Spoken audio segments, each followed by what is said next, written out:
আসসালামু আলাইকুম রহমতুল্লাহ। Welcome back সম্মানিত দিনী ভাই ও বোন।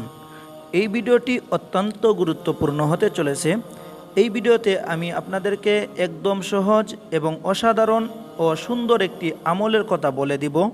যদি আপনি এই আমলটি করতে পারেন তাহলে ইনশাআল্লাহ আপনি কঠিন থেকে কঠিন রোগ থেকে মুক্তি পাবেন। এই আমলটি আপনি নিজে নিজে করতে পারবেন। এই আমলের জন্য আপনাকে কোনো হুজুর বা কোনো আলিমের কাছে যেতে হবে না। এই আমলটি আপনারা ঘরে বসে নিজে নিজে করতে পারবেন। তো এই আমলটি কীভাবে করবেন, কখন করবেন, বিস্তারিত ইনশাল্লাহ আপনাদেরকে আমি এখনই বলে দিব। প্রিয় দর্শক, অনুরোধ এই ভিডিওটিতে একটি লাইক এবং কমেন্ট ও সাবস্ক্রাইব করবেন এবং এই ভিডিওটি অপর অসুস্থ মুসলমান ভাইদের কাছে শেয়ার করে ছড়িয়ে দিবেন। তো চলুন আমলটি আমরা জেনে আসি।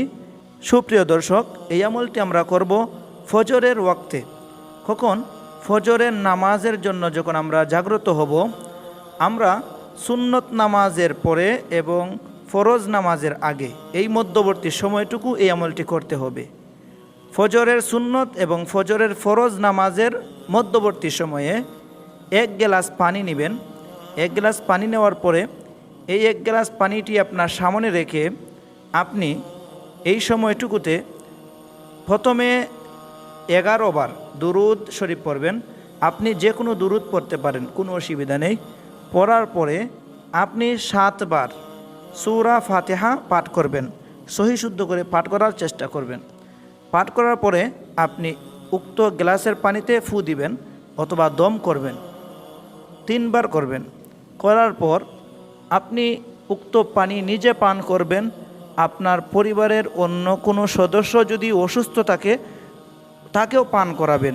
ইনশাল্লাহ আশা করি আপনারা প্রত্যেকেই যদি এই আমলটি নিজে নিজে করেন তাহলে ভালো হবে, কোনো অসুবিধা নেই। নিজে আপনি এই আমলটি করে নিজে পানি পান করতে পারবেন। এই আমলের জন্য কোনো হুজুরের কাছে যেতে হবে না।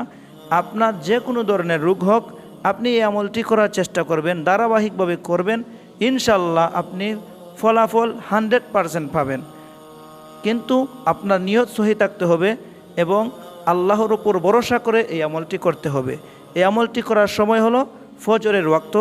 সম্মানিত দিনী ভাই বোন, আশা করছি আমলটি একদম সহজে, কম সময়ে, অল্প সময়ে আমরা শিখতে পেরেছি। তো এরকম ইসলামিক সুন্দর সুন্দর ভিডিওগুলো পেতে আমার চ্যানেলটিকে লাইক, কমেন্ট ও সাবস্ক্রাইব করে আমার সাথেই থাকবেন। ভালো থাকুন, সুস্থ থাকুন। আসসালামু আলাইকুম রহমতুল্লাহ।